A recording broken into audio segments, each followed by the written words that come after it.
하셔서 진리의 말씀을 붙잡고 살아가는 우리들의 발걸음을 가장 선한 발걸음으로 인도하여 줄 줄로 믿습니다. 마가복음 1장 내용을 앞부분부터 쭉 살펴본다면 예수님께서 세례 요한에게 요단강에서 세례를 받으셨습니다. 세례를 받으시고 물에서 올라오실 때 하늘이 갈라지고 성령이 비둘기 같이 예수님 앞에 임하셨다라고 말씀합니다. 그리고 하늘에서 음성이 들렸습니다. 하늘로부터 소리가 나기를 너는 내 사랑하는 아들이라 내가 너를 기뻐하노라 하시니라. 이렇게 예수님의 이제 사역 초기, 사역의 시작이죠.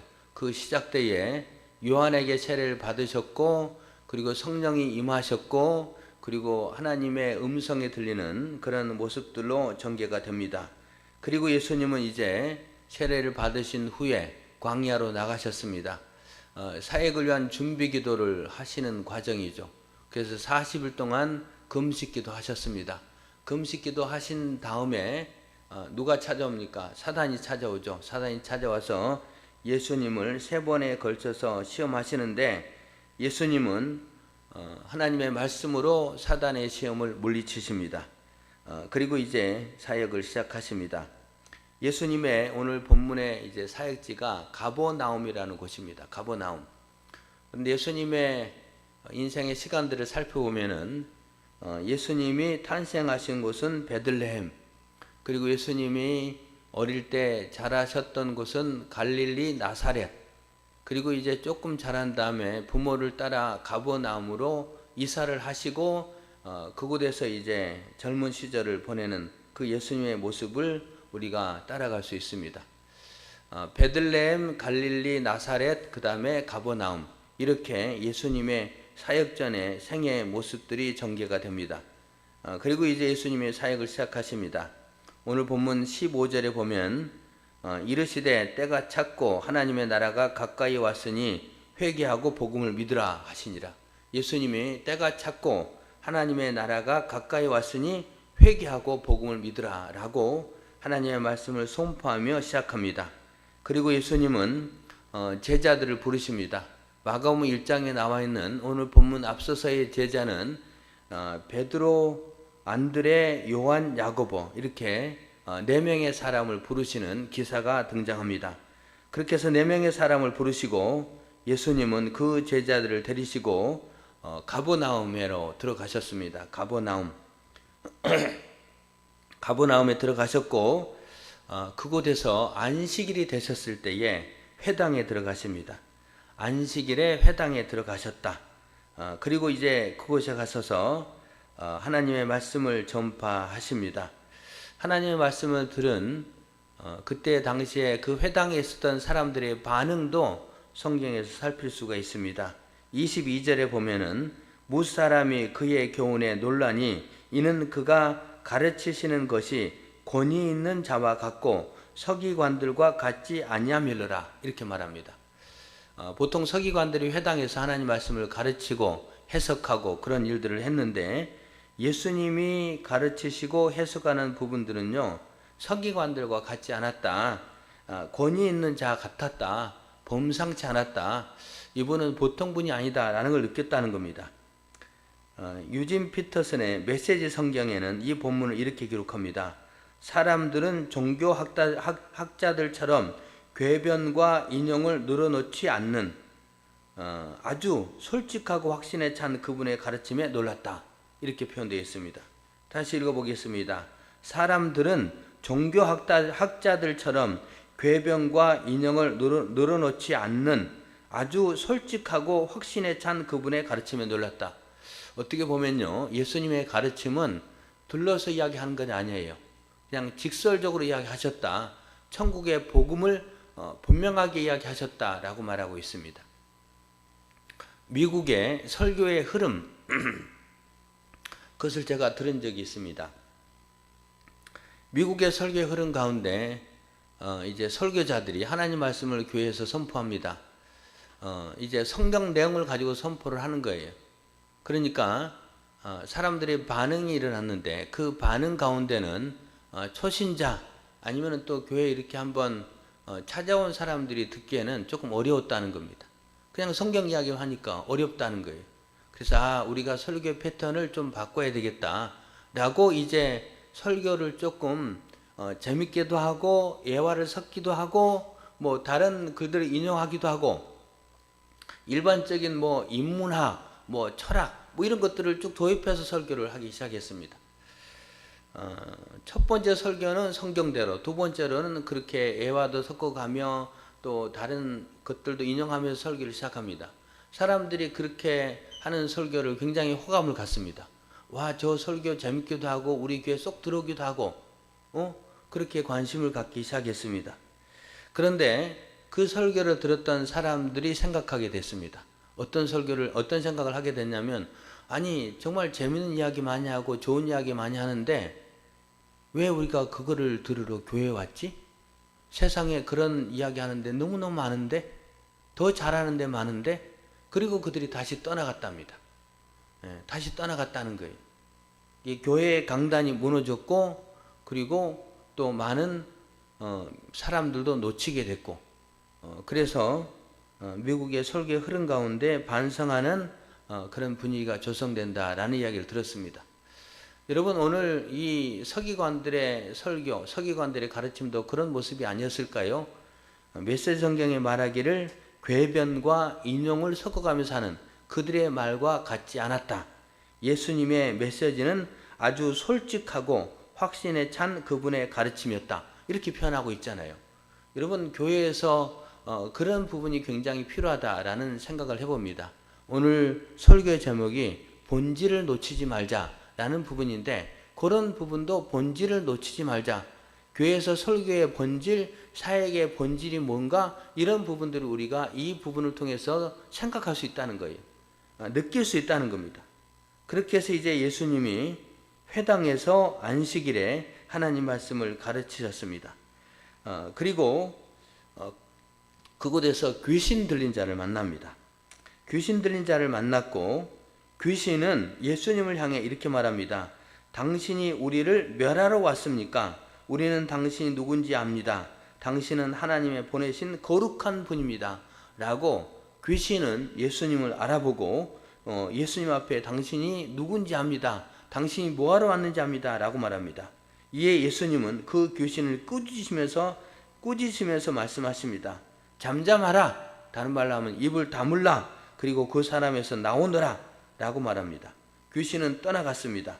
귀신은 예수님이 어떤 분인가 사람들에게 말하지 않았습니다. 왜? 예수님이 명령하셨기 때문에. 내가 누군지 누구에게도 말하지 말라. 예수님이 명령하셨기 때문에. 그렇게 예수님이 회당에서의 사역들을 감당했습니다. 귀신을 쫓아냈다는, 그리고 예수님의 가르침이 놀랍다는 것, 많은 사람들에게 소문이 퍼지기 시작했습니다. 그리고 예수님은 회당에서 나오셨습니다. 그리고 이제 예수님은 첫 번째 제자였던 베드로의 장모의 집을 향합니다. 베드로의 장모의 집으로 가셨을 때 그곳에는 베드로의 장모가 열병에 걸려 있었습니다. 이 열병은 단지 그냥 감기, 열나고 또 몸이 춥고 몸살 기운 그런 열병이 아닙니다. 이 열병은 중병이고 자칫 잘못하면은 죽음에 이를 수도 있는 그런 병이었습니다. 그런데 예수님은 베드로의 장모의 그 열병을 치료해 주십니다. 여러분, 예수님이 베드로의 장모의 열병을 치료하셨다라는 부분은요, 어떤 부분이 있는 거냐면, 예수님은 이제 베드로를 향해서 내가 너를 사람 낚는 어부가 되게 하겠다라고 나를 따르라고 명하셨습니다. 그러면은 그렇게 예수님을 따르는 베드로에게는 어떤 애로사항이 있을까요? 자기 가족들을 버려두고 떠나야 되잖아요. 그러면은 거기에 마음도 아플 것이고, 그 다음에 베드로는 자기 아내가 있잖아요. 아내도 있고 장모가 있는데 장모가 아프면 그러면은 자기 아내는 더 힘들 것 아니에요. 그래서 이미 그것을 아신 예수님이 베드로의 장모의 집에 가셔서 장모를 치료하고 자기 아내에게 당신의 어머니를 잘 돌봐주세요라고 부탁을 하고 떠났다는 거예요. 그러면 예수님이 어떤 분입니까? 베드로도 배려하고 또 베드로의 가족도 배려하는 따뜻한 사랑이 있는 예수님의 모습을 보게 됩니다. 그리고 이제 예수님이 베드로의 장모, 사람들은 다 알았던 것 같아요. 이분이 열병에 걸렸고 그 열병은 보통 병이 아니라는 거. 그거를 다 알고 있었는데 병이 치료됐다는 걸 알았습니다. 이 소문은 정말 삽시간에 퍼졌습니다. 그리고 이제 해질녘이 됐을 때에 수많은 사람들이 몰려들기 시작합니다. 여러분, 왜 사람들이 해질 때에 몰려들었을까요? 왜 해질녘에 몰려들었을까요? 그거는요, 안식이라고 상관이 있습니다. 안식일. 사람들은 안식일 날 뭘 하는 것을 사실은 부담스러워 했습니다. 예수님이 병자를 고쳐주는 거, 귀신을 쫓아내는 것도 사실은 굉장히 좀 뭐랄까 눈치 보이는 일이 있을 수도 있습니다. 그래서 이제 그들은 안식일의 시간이 끝나기를 원한 거예요. 여러분, 하루의 시작, 안식일의 시작은 언제죠? 아침입니까? 저녁입니까? 안식일의 시작, 이들의 기준, 유대인의 기준. 대답을 듣고 싶어요. 안식일의 시작은 언제죠? 아침이에요? 저녁이에요? 새벽. 그렇죠. 하루의 시작은 새벽이죠. 그렇지만 유대인의 하루의 시작은 저녁입니다. 해질 때에 시작됩니다. 해질 때. 그래서 안식일의 시작은 해가 지면 그때부터 안식이 시작돼서 그 다음날 해 질 때까지가 안식일입니다. 그래서 창세기에 보면은 저녁이 되고 아침이 되니 첫째 날이었더라. 이렇게 표현하잖아요. 그래서 우리의 시간하고 유대인의 하루의 시간의 출발이 다른 겁니다. 유대인들은 하루의 시작이 저녁이에요, 저녁. 근데 그게 훨씬 성경적이죠. 왜? 시작을 저녁에 한다? 우리가 저녁에 뭐 합니까? 밥 먹고 잠자잖아요. 잠자는 시간에 주님 뭐 합니까? 우리를 치료하시잖아요.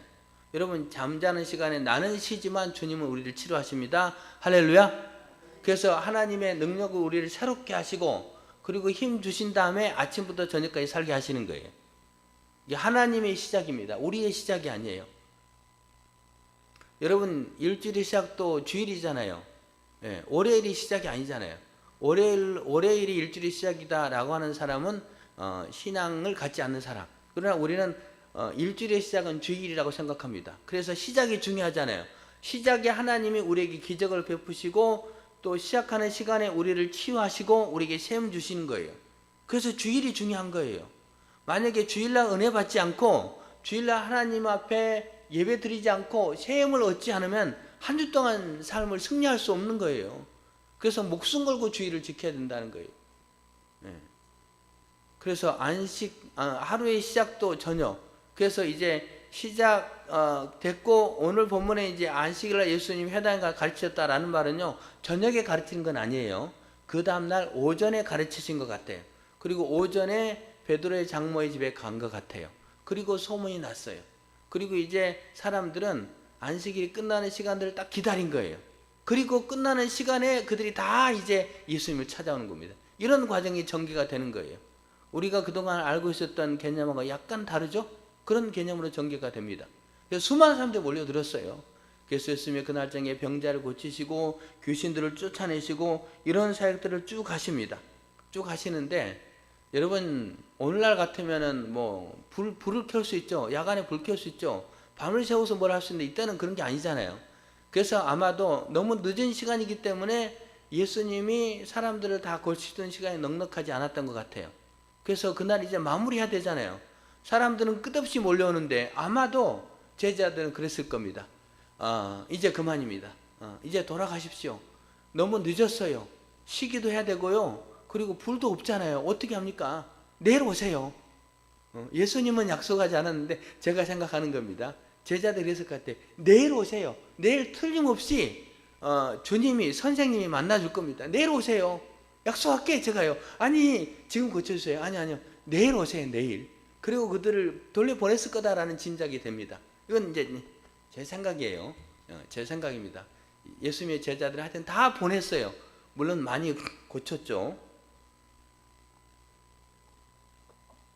그리고 수많은 사람들이 갔습니다. 저녁 시간에 많이 고칠 수 없잖아요. 갔어요. 그 다음날 이제 새벽이 됐습니다. 오늘 그것을 이야기합니다. 새벽 아직도 밝기 전에 예수께서 일어나 나가 한적한 곳으로 가서 거기서 기도하시더니 예수님은 기도하셨어요. 시몬과 및 그와 함께 있는 자들이 예수의 뒤를 따라가 만나서 이르되 모든 사람이 주를 찾나이다. 이렇게 말합니다. 어제 저녁에 제자들이 사람들에게 약속했다고 했잖아요. 이건 제 생각이라고 했습니다. 지금 안 돼요. 내려오세요 이제. 우리 선생님도 오늘 지쳤어요. 이게 예수님을 주님이라고 말씀하시면 거기는 선생이라는 표현입니다. 우리 선생님이 지쳤기 때문에 우리 선생님도 좀 쉬셔야 되잖아요. 내려오세요 라고 했고, 그 다음날 이미 사람들은 그 소문을 듣고요, 아픈 사람 귀신을 다 데리고 온 거예요. 그리고 예수님이 기다리고 있는 거예요. 제자들이 그걸 본 거예요. 그리고 예수님을 찾아가 숙소에 갔는데 예수님이 계시지 않았어요. 예수님은 뭐 하셨습니까? 한적한 곳에, 조용한 곳에 가셔서 기도하고 계셨습니다. 예수님 찾아갔어요. 그리고 예수님께 말합니다. 모든 사람이 주를 찾나이다. 모든 사람이 지금 주님을 찾고 있습니다. 어서 오세요. 어제 그렇게 수많은 사람들이 오지 않았습니까? 오늘 또 올 거예요. 빨리 와서 그 사람도 고쳐야 되는 거 아닙니까? 귀신 쫓아내야 될 거 아닙니까? 그리고 예수님 지금 인기가 짱이에요. 모든 사람이 예수님 하고 있습니다. 지금 대단한 인기예요. 예수님 빨리 오세요. 그리고 지금 예수님 인기 얻으면 우리도 또 한 자리 하지 않겠습니까? 뭐 이런저런 이야기들을 쭉 합니다. 그때에 예수님은 뜻밖의 말씀하십니다. 38절 같이 읽겠습니다. 시작.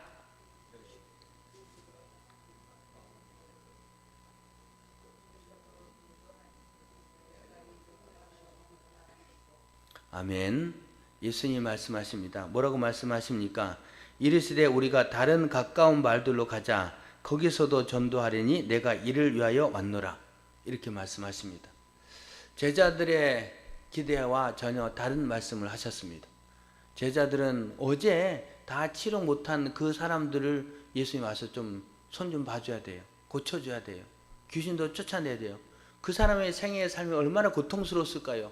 아픈 질병 때문에 얼마나 고통스러웠을까요? 미래가 없었을 거예요. 그런 마음도 갖고 있었기 때문에 예수님 와서 고쳐달라고 하는데 예수님은 다른 말씀하십니다. 우리가 다른 가까운 말들로 가자. 다른 데로 가자. 거기서도 전도하라니 이를 위해서 내가 왔노라 라고 말씀하십니다. 예수님이 이 땅에 오신 목적을 이야기합니다. 내가 이 땅에 온 목적은 물론 내가 병자를 고치기도 하고 귀신을 쫓아내기도 하고 하는 것도 있지만 나의 목적은 전도하러 온 것이다. 여러분 이게 전도는 뭡니까? 복음이잖아요. 복음. 복된 소식. 이 영혼들을 구원코자 하는 하나님의 복된 소식. 그리고 또 하나님의 나라가 가까웠다는 거. 예수님을 믿으면 구원받는다는 거. 거기까지는 아직 이야기하지 않았겠지만 그런 소식을 전하고자 하나님 나라의 소식을 전하고 예수님이 오셨다고 한 거잖아요. 그래서 그 소식 내가 전해야 되겠다 라고 예수님이 다른 곳으로 향하지 않습니까? 그리고 예수님이 이에 온 갈릴리로 다니시며 그들의 여러 회당에서 전도하시고 또 귀신들을 내쫓으시더라. 이렇게 표현되어 있습니다. 여러분 오늘 이게 본문의 내용이에요. 그리고 또 하나를 더 나간다면은 이제 한 나병 환자가 예수님께 와서 예수님께 꿇어 엎드려서 간구하여 말합니다. 원하시면 저를 깨끗하게 할 수 있나이다. 나병 환자가 사람들 앞에 나왔다. 엄청난 용기가 필요할 겁니다. 용기를 가지고 사람들 앞에 나왔어요.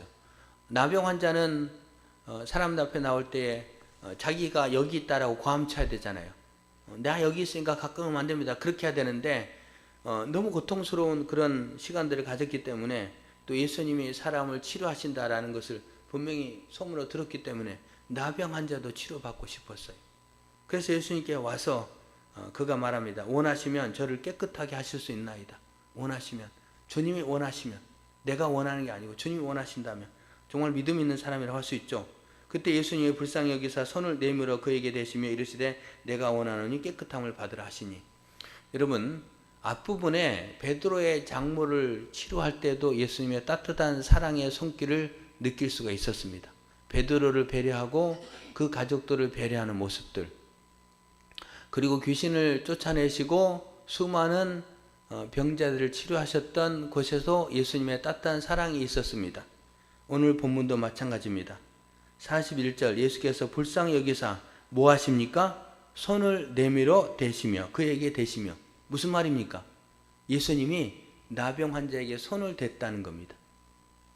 여러분 이 사람 감염병에 걸린 사람이잖아요. 그리고 나병은 가까이 오지도 못하게 하는 건데 예수님은 예수님께 다가온 그 나병 환자에게 손을 대셨습니다. 손을 대시고 치료하셨어요.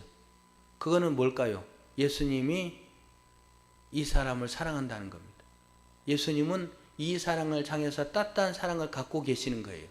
그리고 오늘 본문 속에서 예수님이 어떤 존재라는 것을 두 번에 걸쳐서 말씀하시는데요.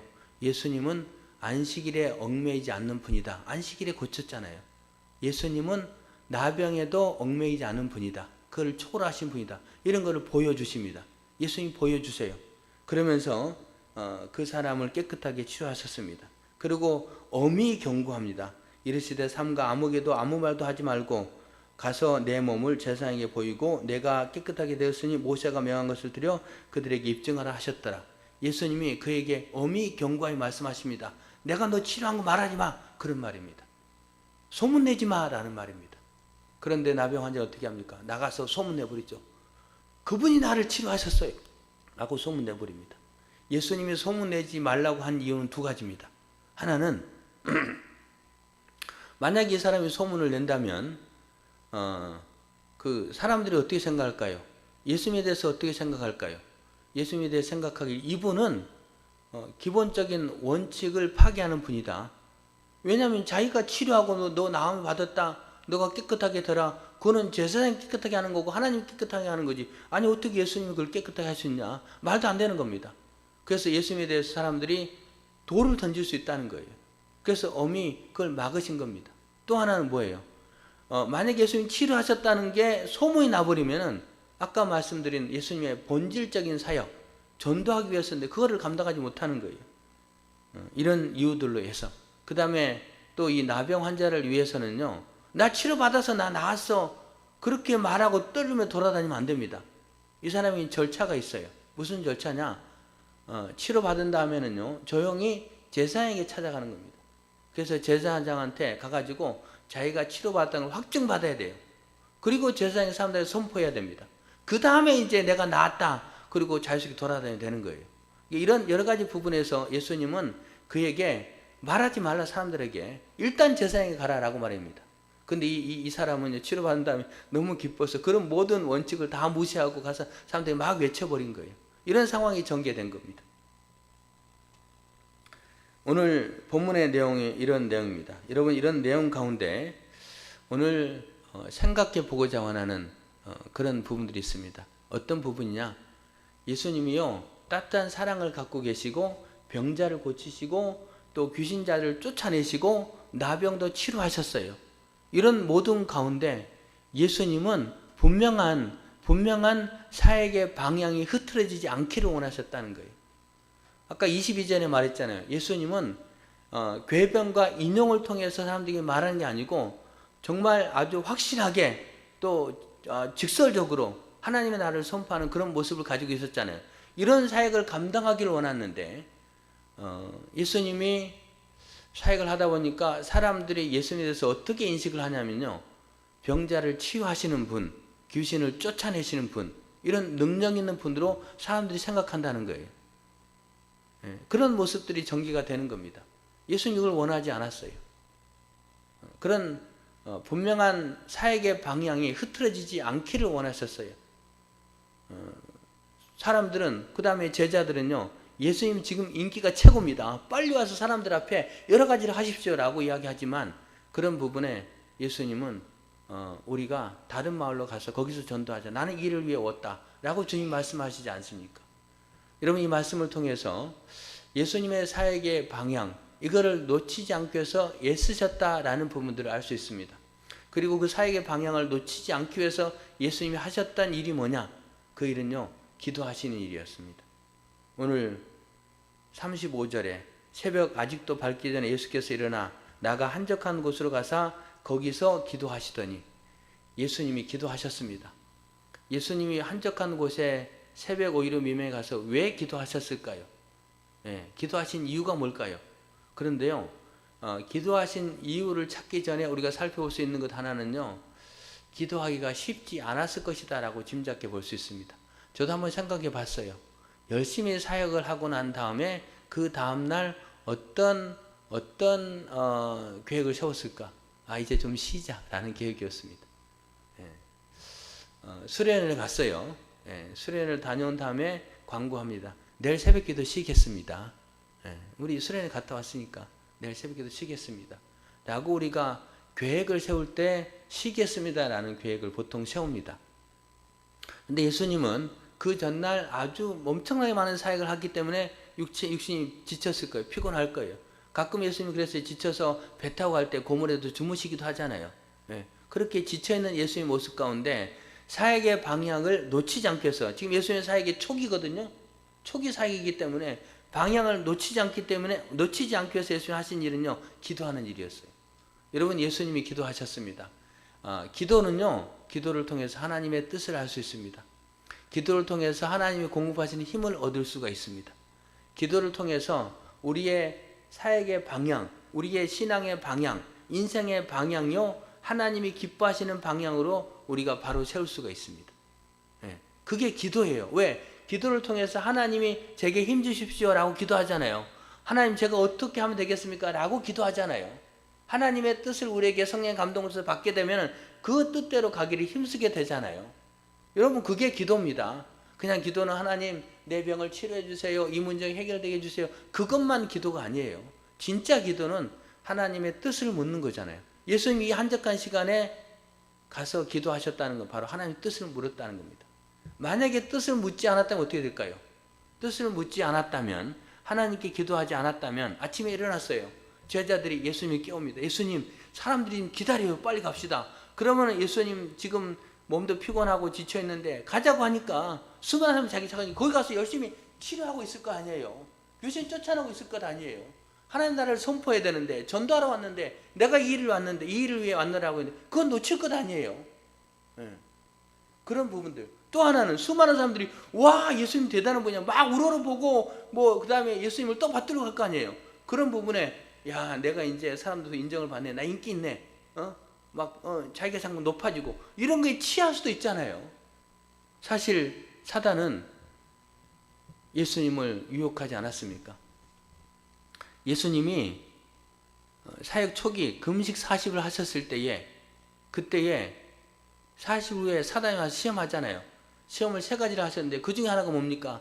천하 만국을 보여주며 너가 나한테 절하며 경배한다면 이 모든 것을 너에게 주겠다라고 하지 않습니까? 모든 것을 사단이 보여주면서 네가 나한테 경배하고 절한다면 내가 너한테 주겠다. 예수님은 말씀으로 물리치잖아요. 그런데 이 시간에 기도하지 않았다면 예수님이 그런 인기라든지 아니면은 사람들이 끌고 가는 데 휩쓸릴 수 있는 거예요. 마귀가 무너뜨리고 할 때 넘어질 수 있는 거예요. 내가 교만하게 될 수 있는 거예요. 여러분, 이와 같이 기도는 우리에게 굉장히 중요합니다. 하나님의 일들을 감당할 때에 복음을 전하고 또 선한 주의 일들을 감당하고 우리에게 맡긴 사역들을 감당하고 세상에 나와서 믿고 소금 역할을 감당하고 모든 부분에 기도는 매우 중요하다는 것을 예수님이 보여주고 있습니다. 그래서 우리는 기도해야 돼요. 이번 명절 기간 전에 그래도 우리 교회에서 주일날 오후 예배 시간에 우리 성도들 돌아가면서 기도 제목 같이 기도했고요. 또 수예배 시간에도 같이 기도했고 이렇게 기도했잖아요. 여러분, 그 기도는요 굉장히 의미가 있습니다. 감사하기는 우리 1월 둘째 주 우리 기도원 가서 기도할 때 그 기도 제목 가운데 제 아내를 위한 기도 제목 하나 있었잖아요. 특별 중보기도 있으면 내놓으세요. 제 아내가 학교 동작구에서 관악구에서 이쪽으로 이렇게 옮겨지게 해달라고 그렇게 기도했잖아요. 여러분, 이게 첫 번째 기도일까요? 그렇지 않아요. 그 사역을 시작하면서 이제 제가 사역을 이거 시작하면서 동작구에서 이쪽으로 이사 온 다음에 그 기도 계속했습니다. 근데 하나님 안 들어줬어요. 계속 그곳에 머물게 했거든요. 근데 이번에는 같이 기도했잖아요. 같이 기도했고 그렇게 합심해서 기도할 때에 하나님 응답하셨잖아요. 공항초등학교 제 아내가 그렇게 이야기하더라고요. 그 지원 1순위 공항초등학교, 2순위 성정초등학교, 3순위 하여튼 이렇게 했는데 1순위 됐다는 거예요. 그런데 그게 그냥 간단한 게 아니에요. 교육청에 전화하니까 그거는 1대1로 이렇게 바꿀 수 있는 겁니다. 그런 이야기도 하고, 그 다음에 1대1로 바꾼다는 건 이곳에 옮기는 사람, 동작구로 옮기는 사람이 있어야 됩니다. 그래야 됩니다. 이런 이야기도 하고, 그래서 그냥 1순위, 2순위만 쓰고 교육청에 공문을 접수했는데 교육청에 다시 전화가 왔어요. 그거 말고요, 이거 안 될 수도 있으니까 동작구 학교도 몇 개 쓰세요. 이렇게 했는데 제 아내가 안 쓴 거예요. 왜? 나는 거기 하면 안 됩니다. 그렇게 가지고 이렇게 접수했고 또 여러분들은 기도해 줬고, 여러분 기도가 이만큼 능력이 있다는 걸 믿으시기 바랍니다. 그것도 혼자 기도가 아니고 연합 기도는 이만큼 능력이 있어요. 하나님 이곳에 오게 해 주셨잖아요.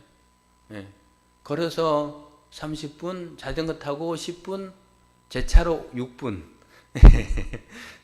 뭐 그렇습니다 했더니, 그래 예수님이 기도하신 거예요.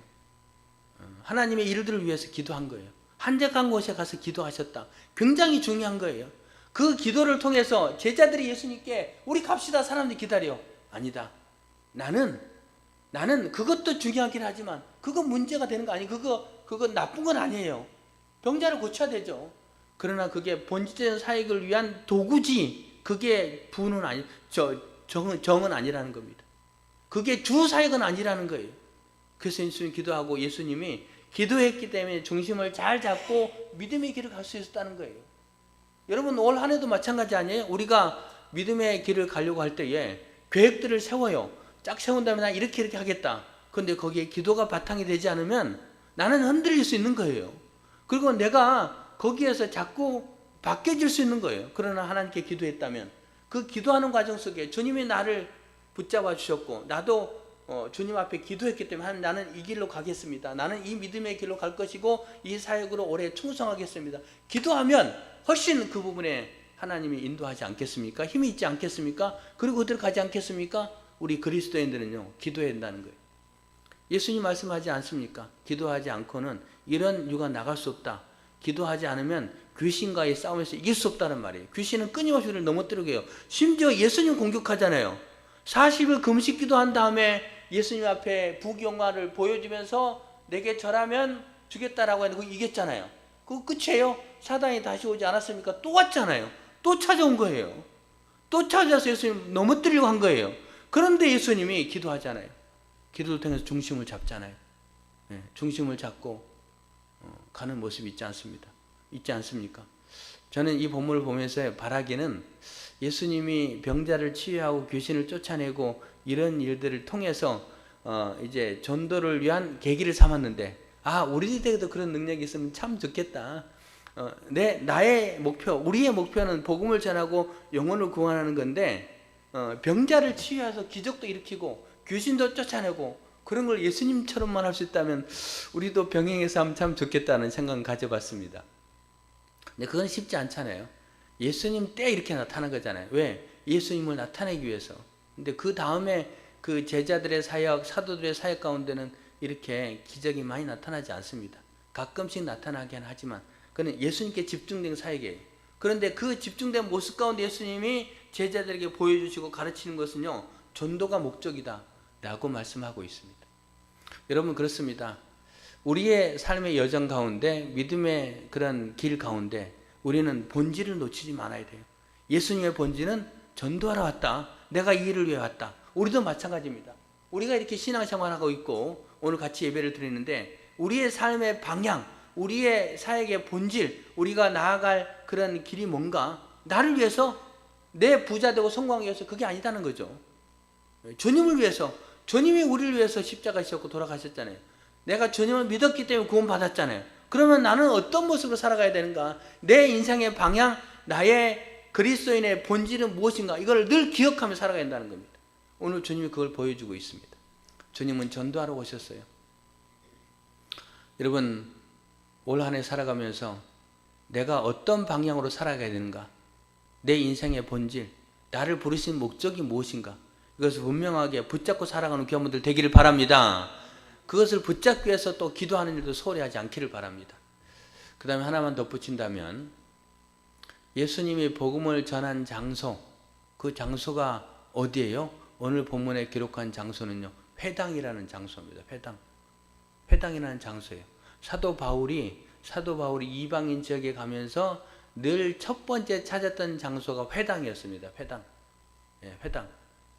사도 바울이 유럽 쪽에 가서 빌립보, 고린도, 아테네 같은 데 가서 전도할 때도 회당이 있었어요. 그 회당은 뭐냐? 이스라엘 백성들이 바벨론 포로로 끌려간 그때부터 이방 지역, 그 본국을 떠난 다른 지역에 세웠던 것이 회당이죠. 그 회당에서 예배드리기도 하고 유대인끼리 교제하기도 하고 정보를 교환하기도 하고 뭐 여러 가지 일들을 합니다. 회당에서 이루어지는 일들은 엄청난 일들이 많이 있어요. 제가 성지순례 튀르키예하고 그리스 갔을 때 회당에 관한 이야기 많이 들었습니다. 저는 한번 한 적이 있는데 하여튼 그런 부분들, 그게 회당입니다. 유대인들이 모이는 장소예요. 바벨론 포로에도 끌려간 데 있지만 그 다음에 알렉산더 대왕이나 이런 과정을 통해서 또 많이 그 이스라엘 사람들이, 유대인들이 다 포로로 끌려가고 다 흩어지고 그들이 그곳에 회당을 짓는 거예요. 그런데 본국에 돌아와서도 회당을 짓습니다. 회당을 지어요. 예루살렘 성전에서 예배드리기 힘들기 때문에. 근데 이 회당에서는 뭐 하는 거예요? 서기관을 중심으로 또 회당장을 중심으로 하나님 말씀을 선포하고 예배드리고 말씀을 해석하고 뭐 이런 일들을 하는 거예요. 구약의 율법을 가지고 하겠죠. 그런데 예수님의 복음을 전하는 장소가 그 장소예요. 무슨 일이 생길까요? 이게 중요한 겁니다. 회당에 가서 복음을 전했어요. 하나님 나라를 선포했어요. 무슨 일이 생길까요? 그곳에 있는 기득권층, 이 기득권층은 아주 이상한 사람들이 와서 예수님 나중에 제자 이상한 사람들이 와서 다른 이야기를 한단 말이에요. 이단 사상을 이야기할 거란 말이에요. 그때 당시로 치면은. 그러면 그거에 대해서 그들이 받아들이기가 쉬울까요? 쉽지 않을 거예요. 기득권, 다른 사상, 다른 교리죠. 예, 우리가 보기에는 참된 복음인데 그때 당시 유대인은 받아들이지 못하는 거예요. 그러면 싸움이 일어나지 않겠습니까? 사도행전 17장에도 보면은 사도 바울이 가서 회당에서 복음을 전할 때 어떤 사람은 듣기도 하지만 어떤 사람들은 막 이를 가면서 막 그냥 사도 바울을 쫓아내고 죽이려고 합니다. 이런 상황이 생겨요. 여러분, 그래서 회당에 가서 복음을 전했다는 것은요, 하나님 나라를 선포했다는 것은 조금 공격적인 성향입니다. 예. 우리는 전도할 때에 사람들이 뭐 지하철에서 막 외친다든지 아니면은 뭐 저기 뭐 밖에서 야외에서 찬양하면서 막 한다든지 뭐 아니면은 예수천당 불신지옥 외치면은 우리는 그거는 좀 저건 바람직한 전도 방법이 아닌 것 같다. 저건 민폐다. 오히려 기독교를 더 안 믿게 하는 것 같다라고 할 수도 있습니다. 그런데 오늘 예수님의 전도의 장소, 전도의 방법은요, 아주 공격적이에요. 공격적이다만 다른 말로 하면 적극적이란 말이에요. 적극적으로 와서 복음을 전했다는 겁니다. 여러분, 이번 명절 기간 이제 거의 다 지나가고 있지만, 그럼에도 불구하고 오늘도 내일도 만나는 사람도 있을 겁니다. 우리가 전도하는 건 좋긴 하는데 내가 간접 정도 착하게 하고 또 섬기고 뭐 그리고 전도는 나중에 마음 열리면 하겠지, 이런 것도 나쁘진 않아요. 그러나 예수님의 전도 방법에 도전받을 필요성이 있습니다. 가서 직접적으로 예수님 믿으라고 교회 가봅시다 라고 말할 때 상대방이 싫어할 수도 있어요. 그 부분에 거절할 수도 있어요. 그럼에도 불구하고 우리는 예수님이 뭐라고 말씀하십니까? 때가 찼고 하나님의 나라가 가까웠으니 회개하고 복음을 믿으라 라고 말하잖아요. 무슨 말이에요? 때가 찼다는 겁니다. 주님의 나라가 가까웠다는 거예요. 내일 그분이 하나님 나라, 하나님 앞에 설지 모르는데 나는 오늘 복음 전하는 건 망설이고 있다. 그거는 시간이 지나가 볼 수도 있다는 거예요. 그래서 우리가 적극적으로 외치는 거 필요하다는 거예요. 전에 제가 신천지에 빠진 한 분 있는데, 안타까운 모습인데요. 이분이 어떻게 신천지로 그 사람을 이끌고 가는 자기 아내를 말했잖아요. 밤새 당신이 나를 따라오지 않으면은 나는 여기서 죽겠다. 그렇게 하니까 아내가 따라가더라고요. 신천지 빠졌어요. 마음 아픈 일이죠. 그런데 그런 열정 우리에게 있는가? 당신이 예수 믿지 않는다면 나 죽을 거야. 나는 각오라면은 죽겠다는데 교회 오지 않을까요? 그런 적극적인 전도 우리에게 필요하다는 겁니다. 왜? 그러다가 시간이 지나서 죽으면 어떻게 해요? 지옥 가면 어떻게 해요? 늘 그렇게 하라는 말은 아니고요. 이런 것도 필요하다는 겁니다. 너무 회피하거나 너무 둘러가지 말고요. 때로는 우리가 열심히 기도해서 방향을 정확하게 전한 다음에 가서 외치라는 거예요. 우리가 행복 전도할 때도 마찬가지로 가서 외치라는 겁니다. 여러분, 이 명절 기간에 만나는 여러분의 친지 가족들에게 그렇게 외치라는 거예요. 그 사람이 싫어할 수도 있죠. 저 사람이 싫어하니까 하지 말아야지. 아니라는 거예요. 오늘 예수님이 어디서 복음을 전했는가? 나는 이 일을 위해 왔노라라고 말하면서 회당을 향하잖아요.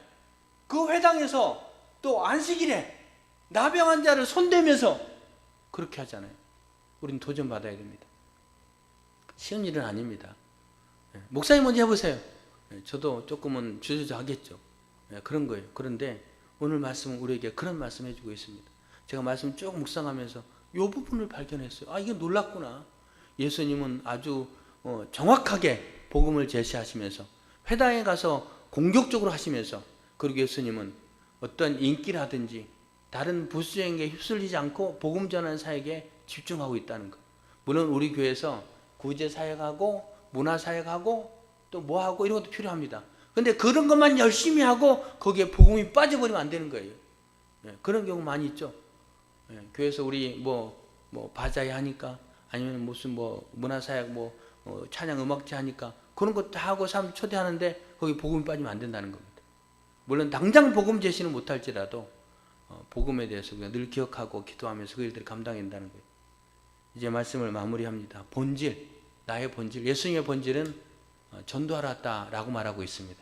이것은 우리의 본질입니다. 그리고 내 인생의 방향에 대한 본질, 내 인생의 방향이 어떻게 걸어가야 되는가. 그냥 그저 세상에서 먹고 사는 일에 내가 성공하기 위해서 그렇게 살아가는 게 내 인생이 아니에요. 예수 안 믿는 사람은 그렇게 할 수 있죠. 그러나 우리는 다르다는 거예요. 우리는 생명 얻었잖아요. 주님께서 나를 위해 십자가에 돌아가셨고 그 주님을 믿음으로 내가 구원받았잖아요. 나는 천국이 약속됐잖아요. 그리고 이 땅에서 하나님이 나와 함께 하시면서 나를 부르셨고 다시 보내시잖아요. 누구에게? 믿지 않는 사람들에게 가서 예수님의 사랑을 전하라고. 그러면 그 사랑을 전할 장소, 회당, 내 믿지 않는 우리 가정, 믿지 않는 우리 친지들이 다 모였을 때에 그때 누군가 예수 믿으세요. 내가 예수님 이렇게 만났습니다. 라고 외친다면, 야, 너 미친놈 아니야? 라고 할지 모르지만 그걸 통해서 누군가 예수님 믿게 된다면 하나님 기뻐하지 않겠습니까? 오늘 말씀 통해서는 도전을 받으시고 또 집에 가서 말씀 한 번 더 묵상하시고, 그래서 본질적인 삶의 모습을 살아가기 힘쓰는 우리 성도님들 다 되시기를 예수님의 이름으로